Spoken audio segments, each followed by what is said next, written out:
अहद अल्लाहु समद लम यलिद वलम यूलद वलम यकुल लहू कुफुवन अहद सदक़ल्लाहुल अज़ीम। अल्लाह हम सबको कुरान पढ़ने की, समझने की और अमल करने की तौफीक अता फरमाए। तो बच्चों, उम्मीद करता हूँ आप मेरे साथ होंगे और आप मुझे सही तरह से सुन पा रहे होंगे। तो एक स्टूडेंट ने मेरे आने से पहले ही क्वेश्चन पोस्ट किया हुआ है, रूल 5 रिपीट करते हैं। ठीक है, समझ नहीं आया। नेट एसेट हमारा 1 लाख है और हम इक्विटी को ले रहे हैं 22,000। ये कौन से क्वेश्चन का डाटा मिस्टर साद आप ले रहे हैं? ये कौन सा क्वेश्चन है?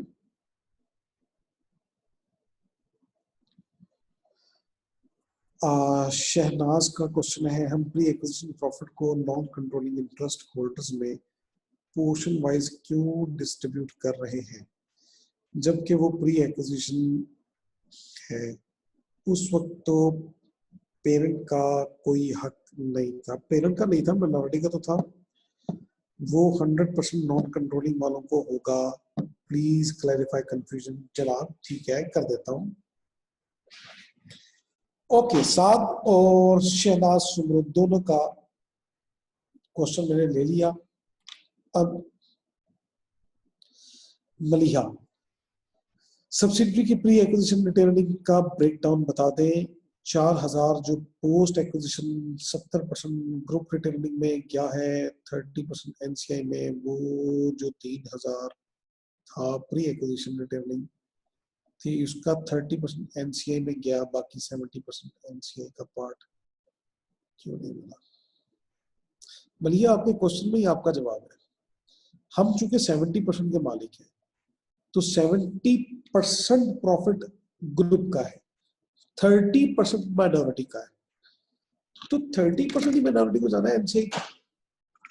तो ये कैसे आपको ख्याल आ गया कि 70% भी एनसीआई को जाएगा? क्यों जाएगा 70% एनसीआई को? ठीक है, रूल 5 रिपीट कर दे साथ। चले, मैं क्वेश्चन की तरफ और डाटा की तरफ आता हूं।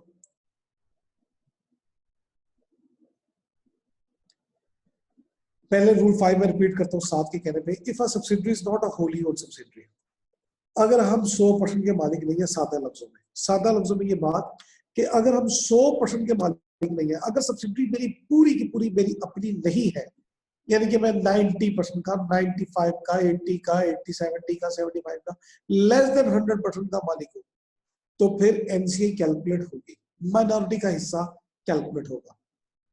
अगर तो 100% का मैं मालिक होता तो एनसीआई कैलकुलेट नहीं होगी। एनसीआई फिर क्यों कैलकुलेट होगी? फिर तो माइनॉरिटी है ही नहीं, फिर तो 100% हमारी कंपनी। तो कब कैलकुलेट हो रही है? जब हम 100% के मालिक नहीं है। पहली बात तो ये होगी। ओके, दूसरी चीज कि एनसीआई कैलकुलेट कैसे होनी है। शहनाज का और जो मलिहा का क्वेश्चन है वो भी इसी के इर्द गिर्द है, इसी कंसेप्ट के इर्द गिर्द। तो इस कंसेप्ट को फिर समझे अच्छे तरीके से। सिंपली आज हम देख रहे हैं बैलेंस शीट। आज नेट एसेट्स कितने हैं सब्सिडी के, ये डाटा आपके सामने है। बच्चों इसको बहुत आसान तरीके से समझे। मैंने कल वो बात की थी ना कि कुछ स्टूडेंट चीज को मुश्किल बना के सोच रहे होते हैं। वो जो मैंने लतीफा भी सुना दिया था कि कुर्सी की टांगे गिन के 4 में तकसीम कर रहे होते हैं। तो एक आसान काम है, बिल्कुल आसान तरीके से सोचें। सब्सिडरी के आज नेट एसेट्स कितने हैं, मुझे इसका जवाब दे दें। ये खास तौर पे मेरा क्वेश्चन है 3 स्टूडेंट से, शहनाज से, साद से और मलिहा से। आज सब्सिडरी के नेट एसेट्स कितने हैं?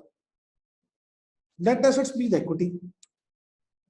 मुझे ये जवाब चाहिए खास तौर पे इन 3 स्टूडेंट से, क्योंकि इन तीनों का क्वेश्चन इसी के इर्द गिर्द घूम रहा है।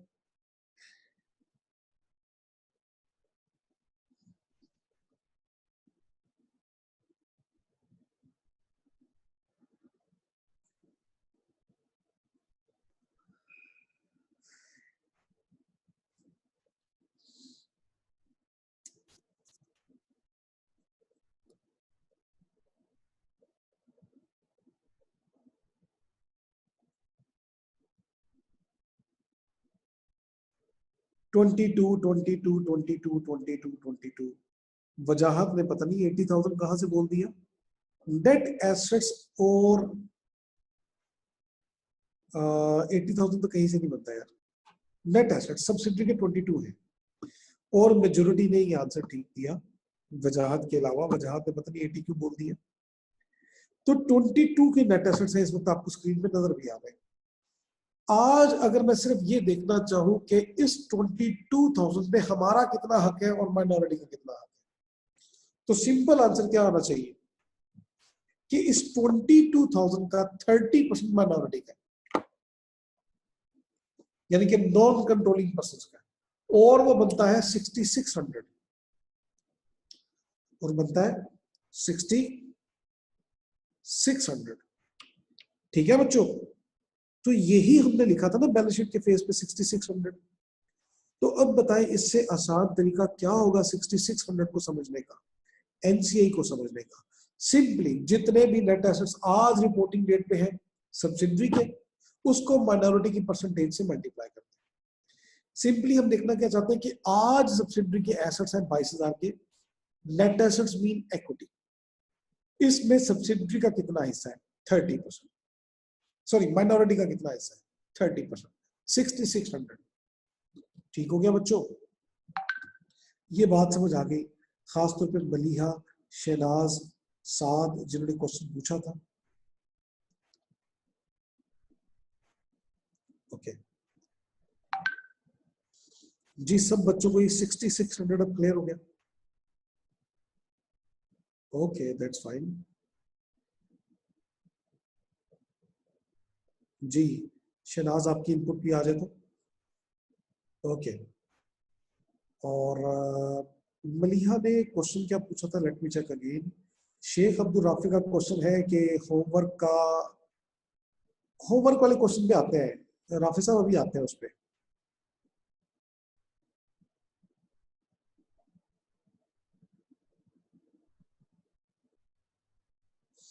अच्छा, अहमद हसन का क्वेश्चन है कि मेरा फर्स्ट डे था। ठीक है जी, इस पे हम कुछ नहीं कर सकते। मलिहा निजामी, ओके जी। मलिहा और शहनाज, स्टिल अगर आपका कोई क्वेश्चन है तो पूछ लें, नहीं तो मैं आगे चलूँ, नहीं तो मैं कल वाले क्वेश्चन पे आऊं जो मैंने कल आपको असाइन किया था।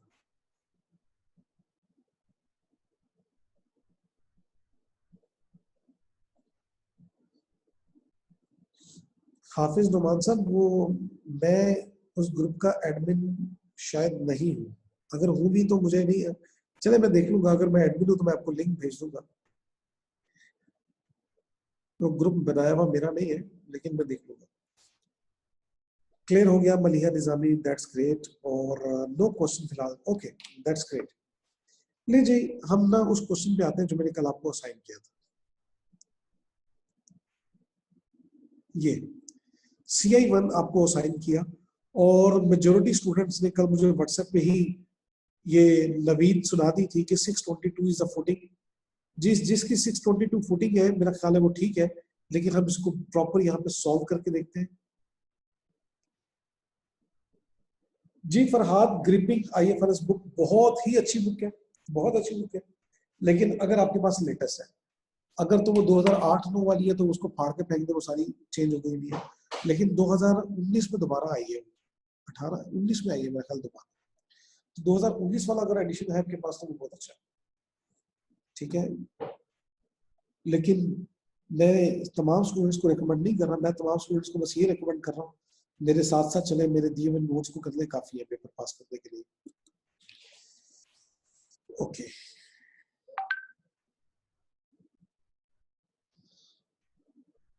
ले बच्चों, ये क्वेश्चन था CI1, रूल नंबर 1 के मुताबिक। अच्छा, ये क्वेश्चन पेपर है, अब मैं आंसर शीट यहाँ पे अपने बनाने लगा हूं। नॉन करंट एसेट्स हम लिखेंगे, नॉन करंट एसेट्स सिंपली 300 और 140 को ऐड करके ये बनते हैं टेंजिबल फिक्स एसेट। 440। इन्वेस्टमेंट को हमने रिप्लेस करना है, वो बाद में आते हैं, करंट एसेट्स में आते हैं। करंट एसेट में इन्वेंट्री पहले 330 और 35 65, ट्रेड रिसीवेबल्स 20 और 10 30, कैश 10 और 5 15। ये रूल नंबर 1 अप्लाई कर रहा हूं, सिर्फ rule number 1। Add all assets and all liabilities of parent and subsidiary as a line by line item। बस वो काम कर रहा हूं मैं, और कुछ नहीं कर रहा। इक्विटी में सबसे पहले शेयर कैपिटल, शेयर प्रीमियम। हाँ जी, रूल नंबर कौन सा? रूल नंबर 3 पढ़ा था हमने कि share capital and share premium of parent only will be reported.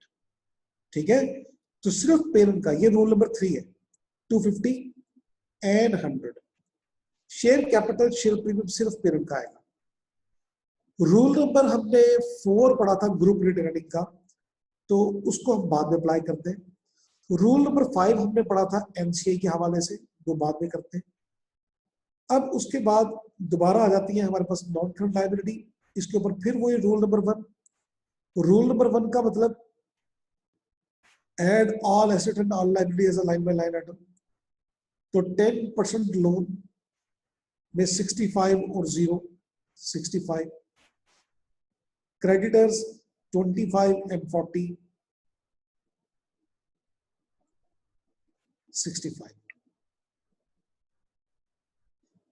ठीक है, ये करंट लायबिलिटी की हेडिंग थी यहाँ पे। चलें, तो नॉन करंट लायबिलिटी भी होगी। अच्छा बच्चों, मैं अगेन रिपीट करता हूं कि रूल नंबर 1 सबसे पहले अप्लाई किया, तमाम एसेट्स को, तमाम लायबिलिटीज को simply line by line item add कर दिया सिवाय इन्वेस्टमेंट के। ये रूल नंबर 1 था। रूल नंबर 2, इन्वेस्टमेंट को हमने रिप्लेस करना है गुडविल से। रूल नंबर 3, शेयर कैपिटल और शेयर प्रीमियम सिर्फ पेरेंट का लिखना है। रूल नंबर 4, ग्रुप रिटेनिंग हमने कैलकुलेट करनी है। रूल नंबर 5, हमने एनसीआई कैलकुलेट करनी है। तो ये 5 रूल हमने अभी तक पढ़े थे और इस क्वेश्चन पे अप्लाई करने थे। तो रूल नंबर 1 और 3 मैंने अप्लाई कर दिया। 1 का मतलब एसेट और लायबिलिटी सारे लिख दिए। रूल नंबर 3 का मतलब शेयर कैपिटल और शेयर प्रीमियम सिर्फ पेरेंट का लेना। अब रूल नंबर 2 के मुताबिक मैं गुडविल कैलकुलेट करने लगा। तो गुडविल की हमें हमेशा एक वर्किंग करेंगे हर क्वेश्चन के अंदर, गुडविल की वर्किंग। और गुडविल की वर्किंग में क्या लिखेंगे? इन्वेस्टमेंट कितनी की थी,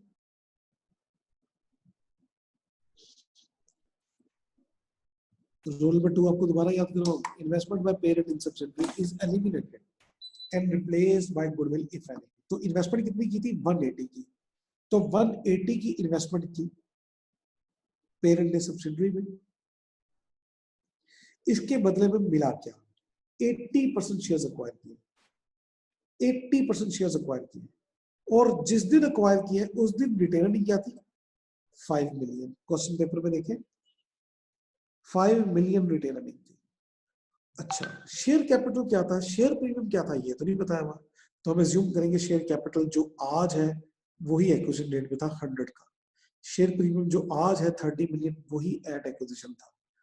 तो देखिए जरा, मैं यहाँ पे एक छोटी सी वर्किंग और कर देता हूँ कि शेयर कैपिटल क्या था 100 का, शेयर प्रीमियम क्या था 30 का, रिटेन अर्निंग क्या थी कब? एक्विजिशन पे 5 मिलियन की। All figures are in million, तो 5 मिलियन को मैं जस्ट 5 लिख रहा हूं। तो ये था 135 मिलियन। ये मैं कब का लिख रहा हूं? एट एक्विजिशन डेट, जिस दिन अक्वायर किया था 135।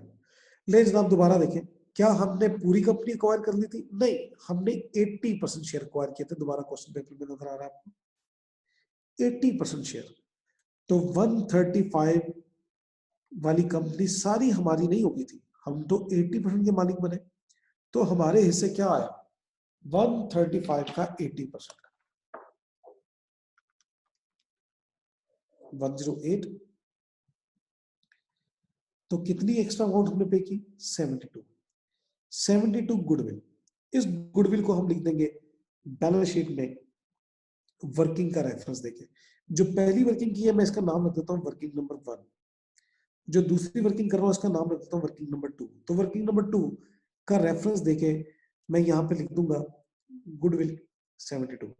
बच्चों एग्जाम में ना वर्किंग के रेफरेंस देना बड़ा जरूरी है। मैंने आपको ये कहा था कि हमने पेपर चेकर को, मार्कर को फैसिलिटेट करना है, हमने उसके लिए आसानी पैदा करनी है कि उसको ये फिगर ढूंढनी ना पड़े कि हमने ये 72 कैसे कैलकुलेट किया और कहाँ कैलकुलेट किया। तो जितना फैसिलिटेट करेंगे उतना ही मार्कर आपसे खुश होगा, और जितना मार्कर आपको आपसे खुश होगा आपको मार्क्स वो उस हिसाब से प्रॉपर मार्क्स देगा। अगर आप वर्किंग रेफर नहीं करते और उसको वर्किंग ढूंढने में मुश्किल होती है और खुदा ना खास्ता वो वर्किंग स्किप हो जाती है, उससे वो नहीं ट्रेस कर पा रहा कि आपने किस पेज पे जाके कौन सी वर्किंग की है, तो फिर आपको मार्क्स लूज होने का एक खदशा रहता है। आल्दो के हम ये एक्सपेक्ट करते हैं कि एग्जामिनर बहुत अच्छी मार्किंग करता होगा, लेकिन फिर भी अगर वर्किंग उसको समझ नहीं आ रही, ट्रेस नहीं हो रही कि ये 72 की वर्किंग आपने कहाँ और किस तरह से की है, तो डेफिनेटली वो एक लिमिटेशन, ह्यूमन लिमिटेशन एग्जिस्ट करती है। तो आपने वर्किंग क्लियर करनी है और उसको रेफर करना है। ये थी working number 2। Now come toward working number 3। NCI हम कैलकुलेट करेंगे। एनसीआई का मतलब है माइनॉरिटी का हिस्सा। तो अभी उस एग्जाम्पल में भी बताया, अब दोबारा देखें, खासतौर पे दो तीन बच्चों को ज्यादा कंफ्यूजन थी, उनको मैंने नाम लेके एड्रेस किया कि सिंपली ये देखें कि सब्सिडरी के आज नेट एसेट्स कितने हैं, 150। आज मैं आज के भी यहां पे लिख देता हूं, एट रिपोर्टिंग डेट। आज शेयर कैपिटल कितना है, वही 100 है, शेयर प्रीमियम वही 30 है, लेकिन रिटेनिंग आज कुछ और है, 20 है, तो ये बनता है 150। तो 150 का सिंपली कितने परसेंट, 20%, क्योंकि 80% हमारे पास है शेयर्स, तो 20% किसके पास होंगे, माइनॉरिटी के पास। कितना बनता है, 30। ये 30 हमने लिख देना है इक्विटी के अंदर एनसीआई के सामने। इक्विटी की तरतीब क्या है, पहले शेयर कैपिटल है, फिर शेयर प्रीमियम है, फिर ग्रुप रिटेनिंग है, उसके बाद एनसीआई है, एंड पे एनसीआई। तो वर्किंग नंबर 3 का रेफरेंस दे और 30 की एनसीआई लिखे। देन हम आएंगे वर्किंग नंबर 4 पे, एक और वर्किंग करेंगे ग्रुप रिटेनिंग की। देखिए यही चीजें हमें रहती थी करने वाली। मैं आपको याद रूल्स फिर याद करवा देता हूँ। रूल 1 था एसेट और लायबिलिटी को ऐड किया। रूल 2 था इन्वेस्टमेंट को रिप्लेस करना है गुडविल से, तो वो वर्किंग कर रहे हैं। रूल 3 था शेयर कैपिटल शेयर प्रीमियम सिर्फ पेरेंट का। रूल 4 था ग्रुप रिटर्निंग के हवाले से, तो ग्रुप रिटर्निंग की वर्किंग करनी है। रूल 5 था एनसीआई के हवाले से, तो वो हमने वर्कआउट किया। तो ग्रुप रिटर्निंग कैलकुलेट कर रहा हूं, इसका क्या रूल था कि पेरेंट की अपनी 100%, पेरेंट जिसका नाम पीटीडी है, इसकी 100% चेक करें कितनी, 100 ही अमाउंट है, 100 मिलियन। लेकिन सब्सिडरी जिसका नाम एसटीडी है, इसकी रिटर्निंग के बारे में क्या रूल पड़ा था, रूल नंबर 4 को याद करें, रूल नंबर 4 को याद करें। बल्कि late me show you here again वो रूल नंबर 4 क्या था। Group returning in CSFP will be sum of 100% returning of parent plus holding percentage, जितने परसेंट शेयर हम होल्ड करते हैं, पेरेंट सब्सिडरी में जितने परसेंट शेयर होल्ड करता है, multiply by post acquisition profit. अब देखना ये कि जब से अक्वायर हुआ तब से प्रॉफिट कितना है। तो ये जो वर्किंग 1 की थी ना, इसको गौर से देखें। हमने जब सब्सिडरी को अक्वायर किया था उस वक्त इसके नेट एसेट्स क्या थे, या उस वक्त इसकी रिटर्निंग क्या थी, 5। अब कितनी है, 20। तो जब से अक्वायर किया है इसके कितने प्रॉफिट है, इसके कितने प्रॉफिट हुए पोस्ट एक्विजिशन, जी एनीवन, 15 मिलियन के। ये 15 मिलियन का प्रॉफिट जो है कैसे कैलकुलेट किया, ये कैलकुलेट इस तरह से किया जी, जिस बच्चे ने मुझे जवाब दिया है उसने किया होगा 20 में से 5 माइनस किया है। आज के प्रॉफिट 20, उस वक्त के प्रॉफिट 5 थे। अगर बच्चों बात ज्यादा मुश्किल ना हो तो इस बात को करने का एक और तरीका भी है। 20 में से 5 माइनस करने वालों, अगर मैं 150 में से 35 माइनस करूं, 135 माइनस करूं, तब भी तो 15 ही आएगा, बजाय इसके कि मैं 20 में से 5 माइनस करूं। सॉरी, 20 में से 5 माइनस किया, 15 आया। लेकिन अगर मैं 150 में से 135 माइनस करूं, तब क्या आएगा? तब भी तो 15 आएगा। ये सेम क्यों आ रहा है? क्योंकि शेयर कैपिटल में तो कोई चेंज नहीं है, शेयर प्रीमियम में भी कोई चेंज नहीं है, तो रिटेन अर्निंग का ही जो चेंज है वो ही टोटल नेट एसेट्स का चेंज है। तो बेहतर ये है कि आप 20 में से 5 माइनस ना करें, आप 150 में से 135 माइनस करें। इसकी लॉजिक आपको 1-2 दिनों में क्लियर हो जाएगी। ठीक है, अभी आपको लग रहा होगा कि यार इसका क्या फायदा है, 20 में से 5 माइनस करूं तब भी 15 आता है, 150 में से 135 माइनस करूं तब भी 15 आता है, तो बस ठीक है, जैसे मर्जी कर ले, कोई नहीं, ऐसी सर की बात फॉलो करने की जरूरत नहीं है। तो 15 कैलकुलेट करना है, 20 में से 5 माइनस करते हैं, तब भी वही आएगा। ठीक है, लेकिन आपको 1-2 दिनों बाद ये क्लियर हो जाएगा कि टोटल में से टोटल माइनस करना ज्यादा बेहतर है। ठीक है, वो उसकी वजह आपको पता चल जाएगी। तो 150 में से 135 माइनस किया, 15 आया। इस 15 का 80% हमारा है, 15 का 80% बनता है 12, तो टोटल हुआ 112। इस 112 को मैं लिखूंगा ग्रुप रिटर्निंग इक्विटी में और रेफरेंस दूंगा वर्किंग नंबर 4। अब मैं बैलेंस शीट का टोटल करूंगा, टोटल देखते हैं क्या आता है। एसेट साइड का टोटल करें पहले, 440, 72, 65, 30 और 15, 622। अब इक्विटी पे आ जाए, 250, 100, 112 प्लस 30, 492, और लाइबिलिटीज भी ऐड कर लें, 65, 65, 622। बैलेंस शीट टैली हो गई। मैं अब यहां पे रुकूंगा, आप क्वेश्चन को बगौर देखें, बार बार देखें, कोई कंफ्यूजन हो पूछें। अब मैं आपके क्वेश्चन लूंगा, कहीं आपकी कोई कंफ्यूजन है, मैं एक ही गो में सारा क्वेश्चन मैंने करवा दिया, क्योंकि इजी था, वही सब कुछ था जो कल हमने पढ़ा था, वो रूल्स जो हमने कल पढ़े थे वही अप्लाई किए। लेकिन मैं अब आपके क्वेश्चन लूंगा, जो भी कंफ्यूजन है वो आप शेयर कर सकते हैं मेरे साथ। जी, एनीवन?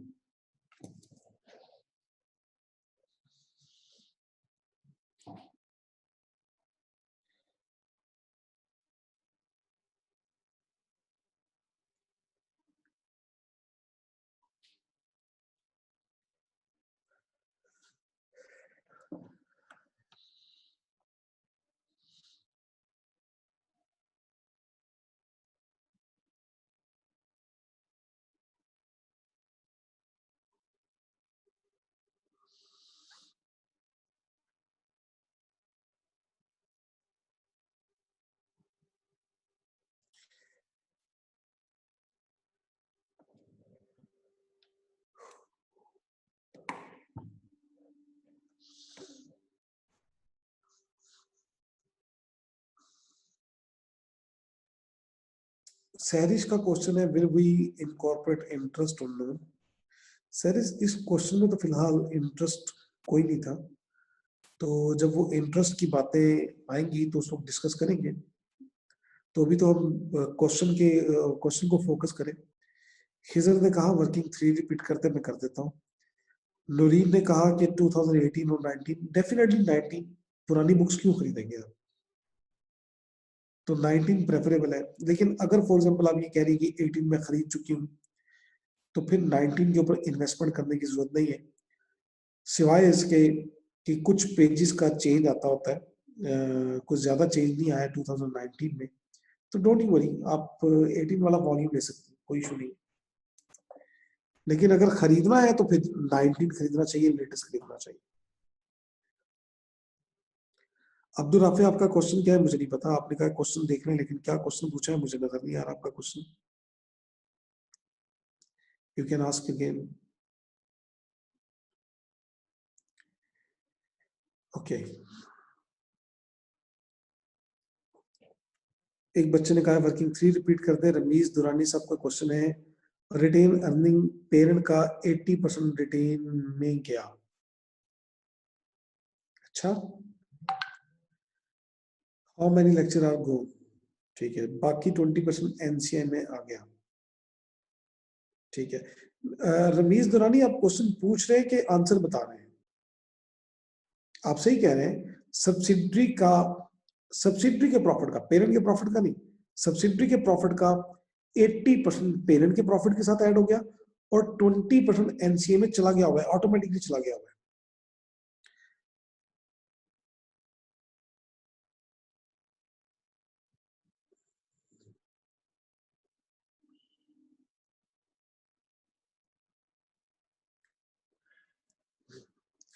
शेख अब्दुल हाफिज का क्वेश्चन है कि 15 का 80% लिया तो 12 आया, 15 का रिमेनिंग 20% जो 3 बनता है वो कहाँ गया? अब्दुल हाफिज देखा, वो मैंने 20% लिया ही नहीं, गायब कर दिया, उसके बावजूद बैलेंस शीट टैली है। कैसा फिर ये जादू है कि नहीं है? तो अब्दुल हाफिज साहब जरा वर्किंग पे गौर करें।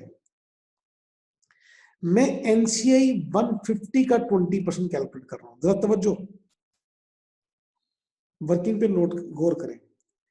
150 का 20% ले रहा हूं, तो एनसीआई आ गया 30। ये 150 मैंने कहां से लिया? 150 नेट एसेट्स आज के नेट एसेट्स के अंदर अब्दुल राफे, मेरा आपसे क्वेश्चन है कि क्या 20 शामिल है? ये 150 कहां से आया होगा? 100 प्लस 30 और 20, ये 20 शामिल है? इस 20 के अंदर क्या 15 का प्रॉफिट शामिल है कि नहीं शामिल? मेरा क्वेश्चन है इस वक्त अब्दुल राफे से, क्या इस 150 के अंदर 20 शामिल है और 20 के अंदर क्या 15 का प्रॉफिट शामिल है? अगर ये 15 का प्रॉफिट इसके अंदर शामिल है तो मुझे इसके ऊपर टेंशन लेने की क्या जरूरत थी? तो 150 का जब मैंने 20% कैलकुलेट किया तो ऑटोमेटिकली उस 15 का 20% यानी कि 3 का प्रॉफिट वो भी ऑटोमेटिकली एनसीए की वर्किंग के अंदर जा चुका है। मुझे उसको अलग से बॉदर करने की जरूरत नहीं है। जी अब्दुल राफे, आपको आपके क्वेश्चन का आंसर मिला?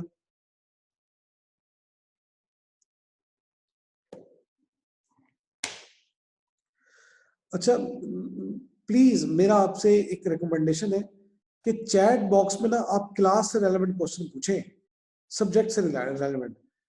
काफी सारे क्वेश्चन ना डी ट्रैक कर रहे हैं, बुक कौन सी लेनी चाहिए, टाइम इंक्रीज होना चाहिए, मतलब इस तरह के क्वेश्चन जिनका आंसर व्हाट्सएप ग्रुप में तो दिया जा सकता है, और वो भी इसका जवाब, ये जो सवाल पूछे जा रहे हैं मुझसे, इनका जवाब मेरे पास नहीं है, इनका जवाब आपने आईसीएमआर टीम से लेना है।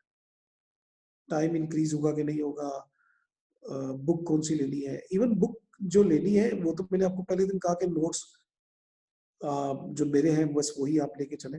लेकिन किसी ने पूछा ग्रिपिंग लेने, मैंने कहा ले लें, ठीक है, लेकिन इससे ज्यादा अगर आप मुझे डी ट्रैक करेंगे तो बच्चों क्लास का टाइम वेस्ट होगा, ठीक है।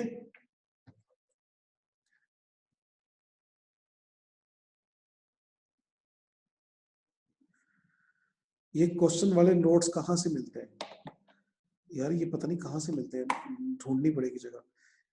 हमने एक ना व्हाट्सएप ग्रुप बनाया, अहमद हसन, उसमें ये नोट्स कोई, मैं तकरीबन मुझे याद पड़ता है 20-25 दफा हम शेयर कर चुके हैं, मतलब वही चैप्टर के नोट्स बार बार शेयर कर चुके हैं, क्योंकि कुछ बच्चे व्हाट्सएप ग्रुप के अंदर नहीं थे। ये मैंने आईसीएमआर टीम के साथ भी शेयर किए थे।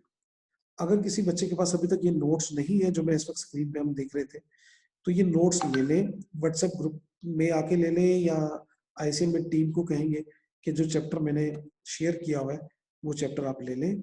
ये हमने डेली का एक क्वेश्चन करना है। मुझे लगता है कि कुछ बच्चों ने लेट ज्वाइन किया है, इसलिए वो थोड़ा सा कंफ्यूज है, बुक के हवाले से, चैप्टर के हवाले से, टाइम के हवाले से, और ऐसी जनरल चीजें।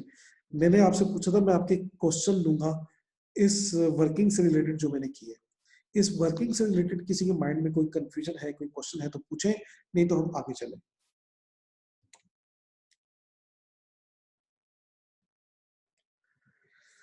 हाँ, सुहेल साहब का क्वेश्चन है कि retain earning at disposal and retain earning at acquisition का डिफरेंस लेता है, लेकिन इस टाइम इंटरवल का बिटवीन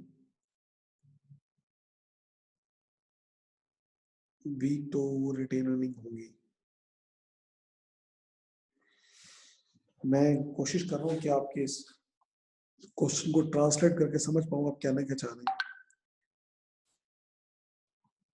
डिस्पोजल डेट तो मैंने डिस्कस ही नहीं की सुहेल साहब, ये ज्यादती ना करें। मैंने रिटेनिंग एट रिपोर्टिंग डेट लिखा है और रिटेनिंग एट एक्विजिशन डेट लिखा है। Let me show you here again, reporting date और एक्विजिशन डेट। मैंने इसके अलावा डिस्पोजल डेट का कोई वर्ड मैंने बोला ही नहीं है।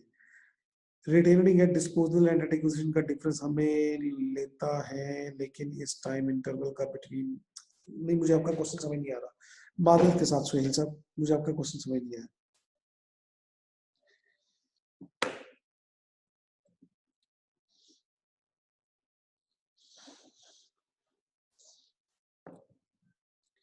जी बच्चों मेरा ख्याल कोई क्वेश्चन नहीं है आपका रेलेवेंट, तो फिर हम चले आगे, चले आगे।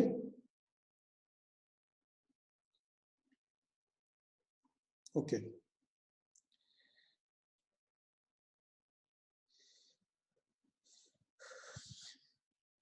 ले बच्चों सुने, अब जो है ना, जिस चीज को आपने पल्ले बांध लेना है, रट्टा लगा लेना है, वो ये है कि जब भी बैलेंस शीट की कंसोलिडेशन का क्वेश्चन आएगा, आपको फॉर वर्किंग इसी तरतीब में करनी है जिस तरतीब में मैंने की है।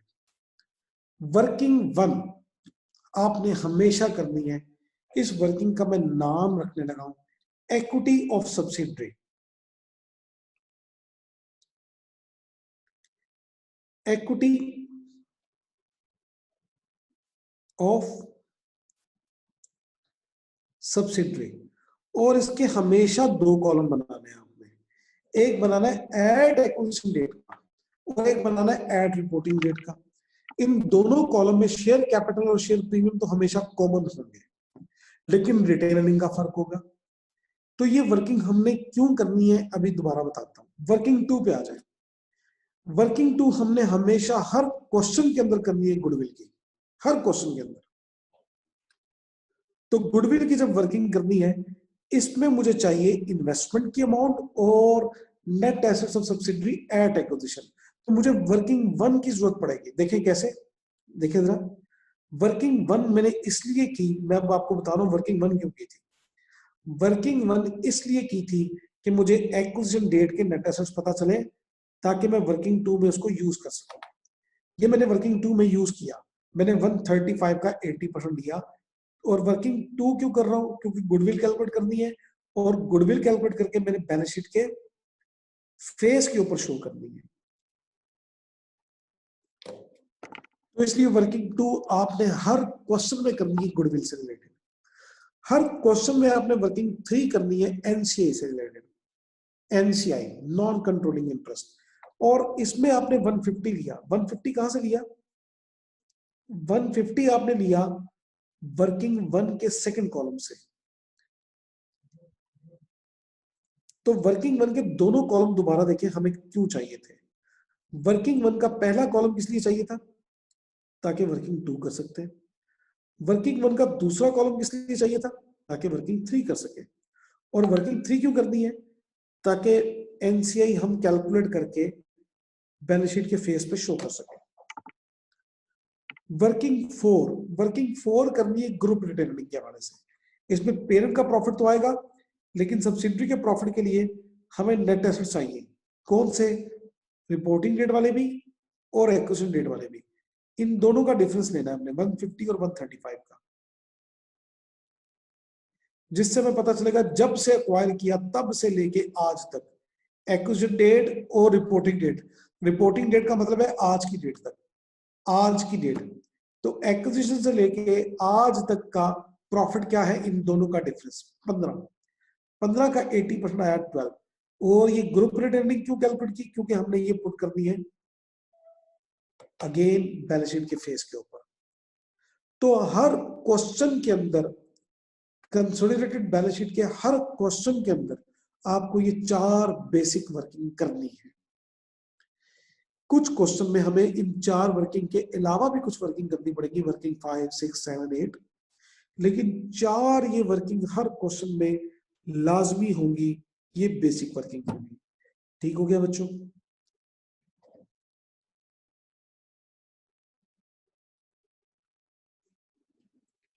ठीक है बच्चों, और एक दफा फिर रिपीट कर रहा हूं मैं कि हमने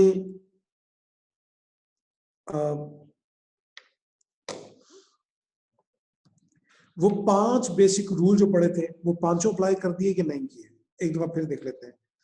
पहला rule, add all assets and all liabilities of parent and subsidiary as a line by line item. Rule number 2, investment को हमने रिप्लेस किया गुडविल से, उसके लिए एक वर्किंग भी की हुई है हमने। रूल नंबर 3, शेयर कैपिटल और शेयर प्रीमियम हमने लिया सिर्फ पेरेंट का। रूल नंबर 4, हमने ग्रुप रिटेनिंग कैलकुलेट की और ग्रुप रिटेनिंग में पेरेंट का प्रॉफिट भी लिया और सब्सिडरी का पोस्ट एक्विजिशन प्रॉफिट लिया। रूल नंबर 5, एनसीआई कैलकुलेट की माइनॉरिटी का हिस्सा और वो भी हमने इक्विटी में शो कर दिया। तो ये 5 रूल हमने पढ़ के कल वाले क्वेश्चन में भी अप्लाई किए थे, आज इस CI1 पे भी अप्लाई कर दिए हमने। ठीक हो गया, तो बेसिक कंसोलिडेशन आप सबको आ गई।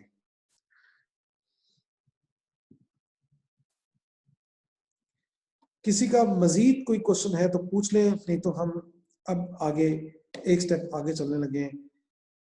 सुहेल साहब का एक क्वेश्चन है, सब्सिडरी एक्वायर की थी 2001 में और हम CSFP बना रहे हैं 2007 में, जो डिफरेंस ले रहे हैं वो 6 to 7 का प्रॉफिट नहीं है जनाब, आप गलत समझे।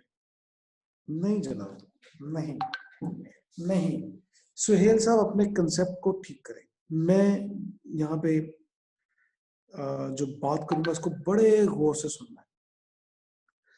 जब लाइफ में पहली दफा आपने बैलेंस शीट बनाई होगी ना, तो आपको सिखाया गया होगा कि बैलेंस शीट एज एट होती है।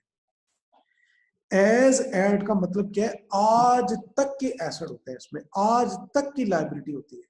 तो मेरा आपसे क्वेश्चन है कि जब बैलेंस शीट में हम रिटेन अर्निंग शो करते हैं तो उसमें सिर्फ इस साल का प्रॉफिट आता है कि आज तक का प्रॉफिट आता है? सुहेल साहब,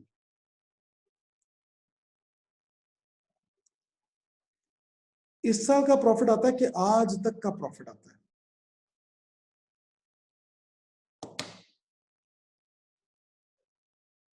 आज तक का प्रॉफिट आता है ना, तो इसलिए एक्यूमुलेटेड प्रॉफिट, आज तक का प्रॉफिट, तो सारे का सारा प्रॉफिट लेना है 2001 से लेके 7 तक का। मेरा आपसे अगेन क्वेश्चन है, जो पेरेंट की रिटर्निंग आपको नजर आ रही है 100, क्या वो इस साल की है? नहीं, ये आज तक की रिटर्निंग है। तो सब्सिडी का भी प्रॉफिट इस साल का नहीं लेना, एक्विजिशन डेट से लेके आज तक का प्रॉफिट हमने लेना है। इसको इंग्लिश में कहते हैं एज एट, टू डेट, आज तक का प्रॉफिट। ठीक हो गया सुहेल साहब? चले,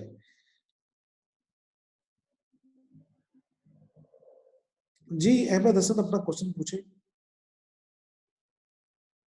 बोल सकते हैं आप।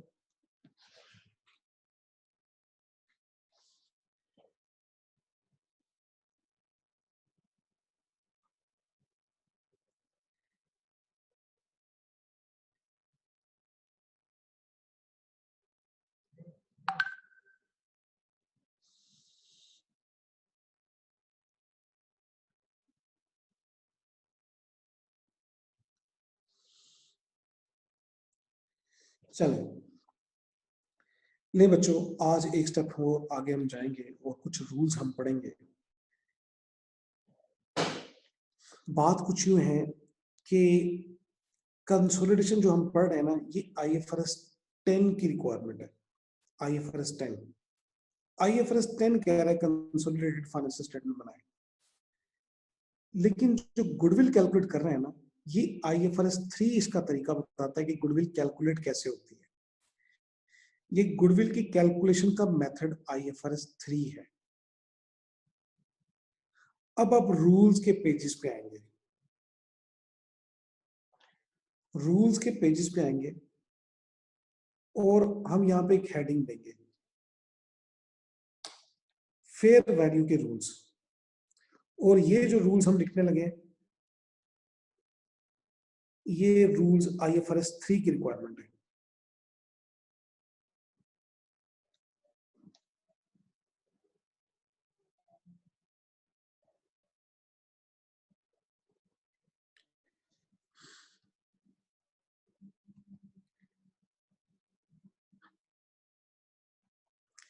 ये IFRS 3 की रिक्वायरमेंट है।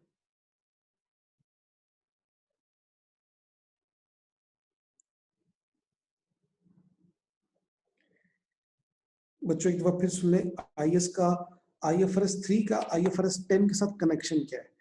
IFRS 10 कहता है गुडविल कैलकुलेट करनी है, कंसोलिडेशन करनी है, लेकिन गुडविल कैलकुलेट कैसे करनी है इसके ऊपर पूरा एक IFRS है, IFRS 3।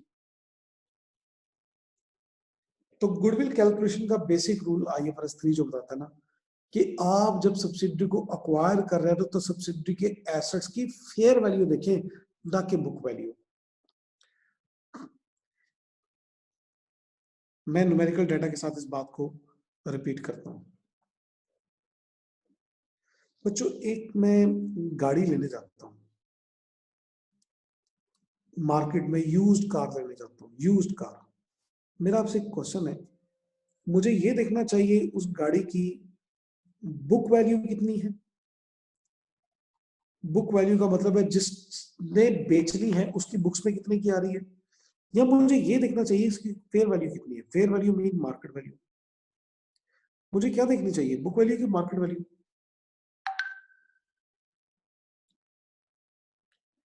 मुझे मार्केट वैल्यू देखनी चाहिए, फेयर वैल्यू देखनी चाहिए, हमें बुक वैल्यू नहीं देखनी चाहिए। अगर आप दोबारा अपने इस क्वेश्चन पे गौर करें, जो हमने एक क्वेश्चन कल किया था, एक क्वेश्चन आज किया है, तो हम इसके अंदर फंडामेंटली क्या कर रहे हैं। हमने जब गुडविल कैलकुलेट की तो कैसे कैलकुलेट की, मैं आपको वो दोबारा वो वर्किंग दिखाता हूं जो आज हमने की है।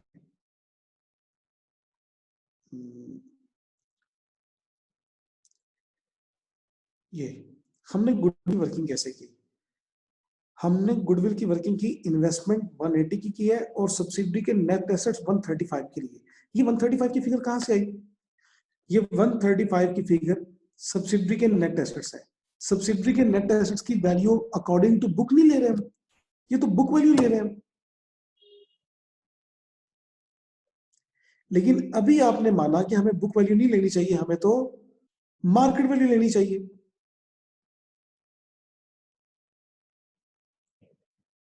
ठीक है, हमें तो मार्केट वैल्यू लेनी चाहिए, हमें बुक वैल्यू नहीं लेनी चाहिए।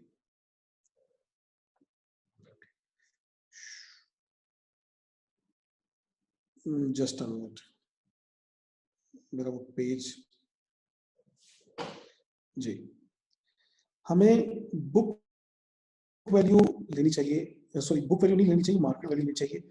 इस बात को अब मैं कंक्लूड ये कर रहा हूं कि मैं अगर ये इन्वेस्टमेंट करूं किसी कंपनी के अंदर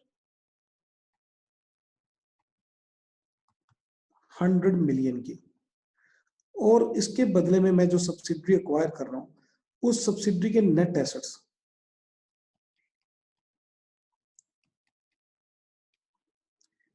ऑफ सब्सिडी हो 80 मिलियन, लेकिन ये है बुक वैल्यू, और इसी के नेट एसेट्स की मार्केट वैल्यू अगर हो 90 मिलियन या for example 85 million, fair value market value, तो मैं गुडविल कैसे कैलकुलेट करूं, 80 मिलियन कंसिडर करूं कि 85। अभी आपने बोला था कि फेयर वैल्यू लेनी चाहिए, तो मैं उसके एसेट्स की फेयर वैल्यू कैलकुलेट करूंगा। तो फॉर एग्जांपल मैंने 100% शेयर एक्वायर किए, तो 85 मिलियन लूंगा ताकि गुडविल मेरे पास सही कैलकुलेट हो, तो गुडविल 15 मिलियन आएगा। अगर मैं गुडविल कैलकुलेट करते वक्त 85 मिलियन यानी कि fair value of net assets ना लेता, बल्कि book value of net assets लेता जो कि 80 मिलियन है, तो गुडविल क्या आती, 20।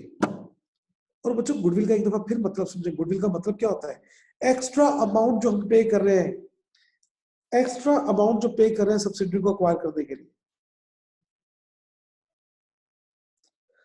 तो यू फील आता कि हमने 20 मिलियन की गुडविल पे की है। अच्छा, गुडविल जितनी ज्यादा पे करेंगे ना उतना आपको एक दुख होता है कि यार हमने इतने पैसे एक्स्ट्रा पे कर दिए इस सब्सिडी को अक्वायर करने के लिए। खासतौर पे शेयर होल्डर आपसे क्वेश्चन करेगा, आपने इस सब्सिडी को अक्वायर करने के लिए 20 मिलियन गुडविल पे कर दी। असल में आपने गुडविल सही कैलकुलेट ही नहीं की, आपने 80 मिलियन अगर लिया तो आपने गुडविल सही कैलकुलेट नहीं की। तो IFRS 3 हमसे ये रिक्वायर कर रहा है कि जब गुडविल कैलकुलेट करें तो नेट एसेट्स की बुक वैल्यू को कंसिडर ना करें।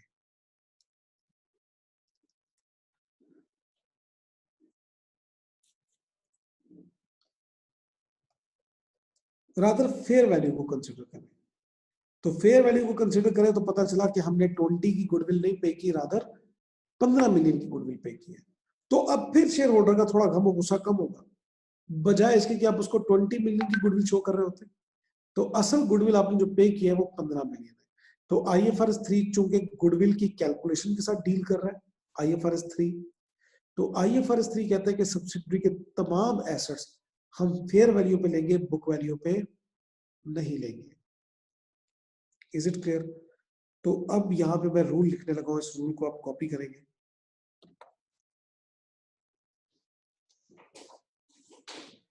फेयर वैल्यू एडजस्टमेंट का rule number 1,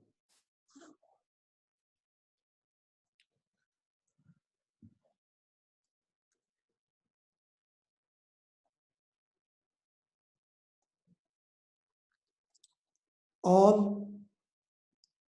assets of subsidiary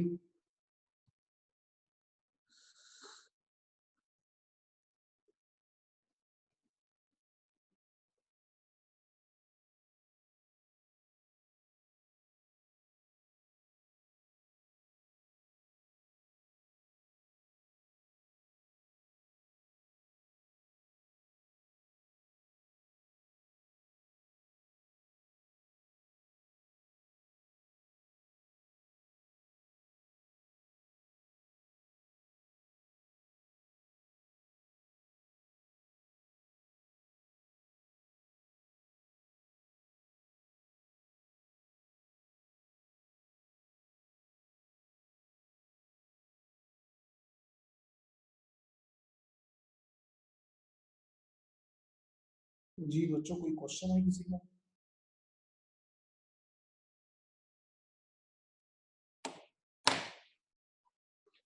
जी मेरी आवाज और तस्वीर आपको आ रही है?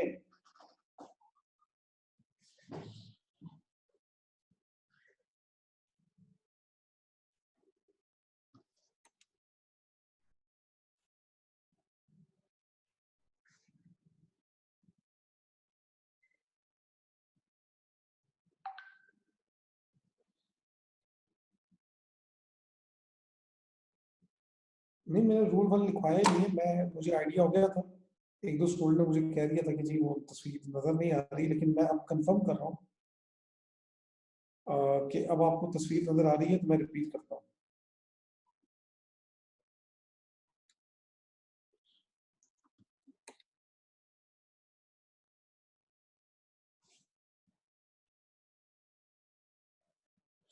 जी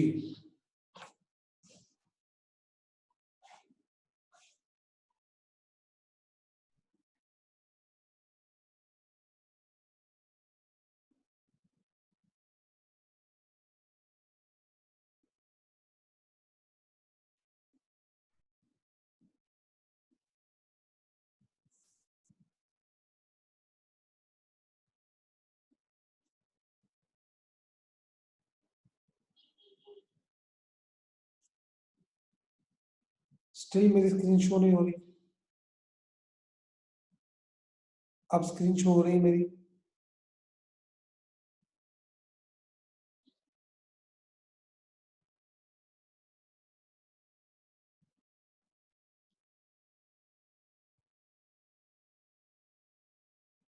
ओके हाँ, all assets of subsidiary at acquisition date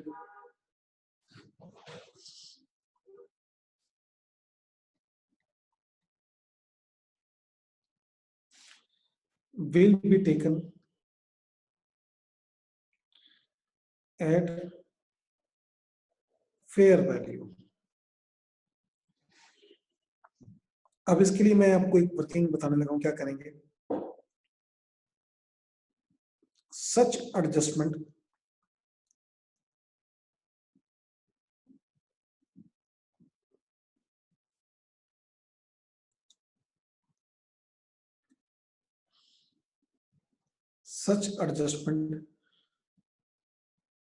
will be made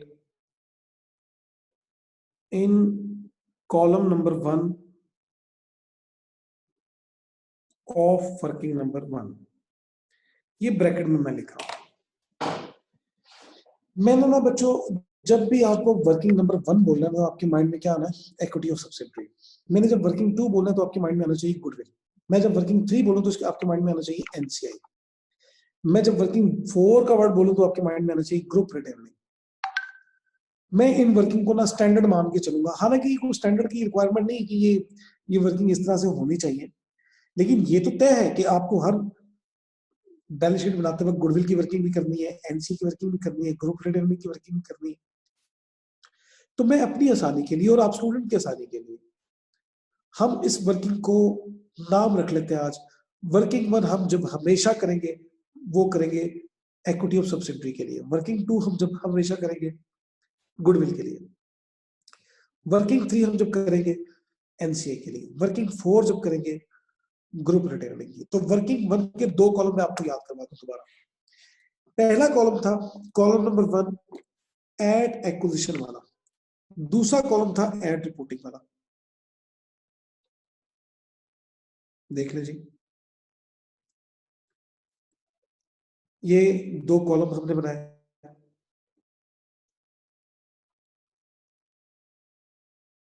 एक एट एक्विजिशन वाला और एक एट रिपोर्टिंग वाला।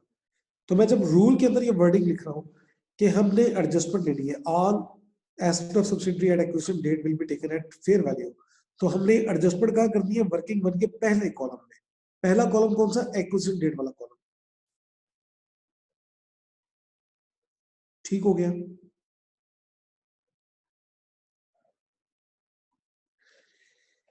ले जनाब,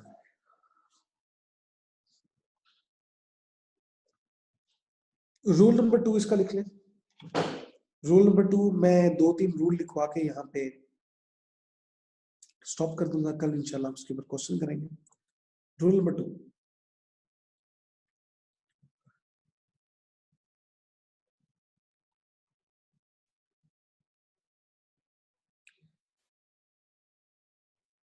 such adjustment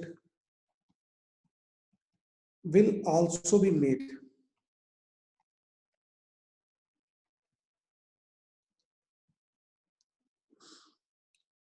in equity of subsidiary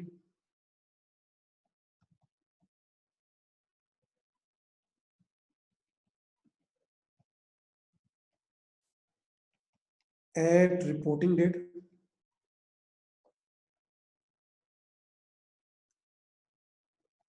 bracket में लिख रहा हूं equity of subsidiary at reporting date हम कहां पे कर रहे होते हैं? Column 2 of working 1। मैं आपको दोबारा दिखा दूं ये वर्किंग। वर्किंग 1 का कॉलम 2 क्या था? वर्किंग 1 का कॉलम 2 यानी कि second column equity of subsidiary at reporting date. हम इसके अंदर भी एडजस्टमेंट करेंगे if such asset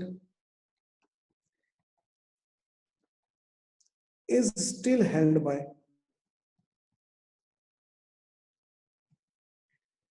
subsidiary at reporting date। अगर ये सब्सिडरी के पास अभी तक एसेट मौजूद है तो हम ये एडजस्टमेंट वर्किंग 1 के कॉलम 2 में भी करेंगे। ठीक है बच्चों, बस यहीं पे इसको स्टॉप करेंगे क्योंकि अब इसके बाद एक्सप्लेनेशन है और एक्सप्लेनेशन पे टाइम थोड़ा ज्यादा चाहिए और अनफॉर्चुनेटली हमारी क्लास का टाइम 4:35 है, तो इसलिए ये बात यहीं पे रुकनी पड़ेगी। तो कल इंशाल्लाह इन रूल्स की एक्सप्लेनेशन विद न्यूमेरिकल डाटा हम डिस्कस करेंगे। हाँ, अभी 2-4 मिनट में मैं आपका कोई क्वेश्चन है तो वो ले लेता हूँ।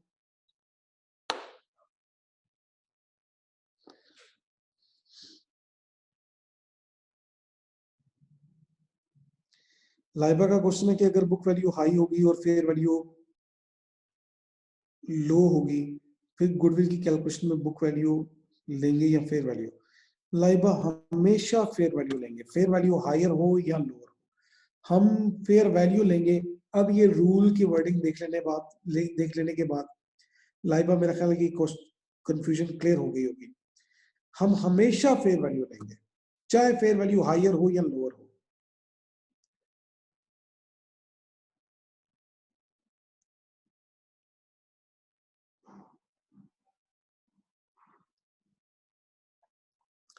अब्बास साहब का क्वेश्चन है कि fair value and proportionate method, ये भी हमने पढ़ा ही नहीं है। जो चीज हमने पढ़ी नहीं है वो आपसे मुझसे पूछेंगे तो मैं उसका जवाब नहीं दूंगा आपको।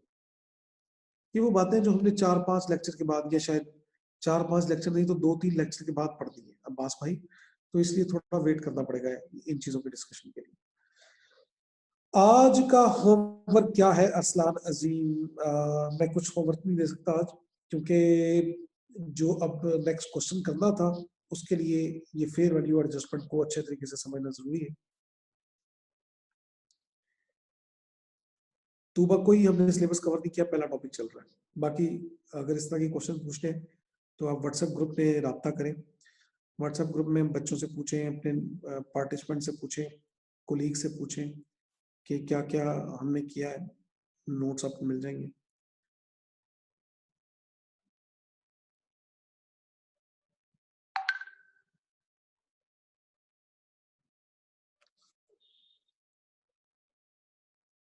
शनाज सुमरो, आपने जो क्वेश्चन पूछा इसका जवाब आपको 2 लेक्चर के बाद मिलेगा। बिल्कुल हम एलिमिनेट करेंगे शनाज, ये बिल्कुल एलिमिनेट करेंगे हम, बिल्कुल करेंगे। इन 2 कॉलम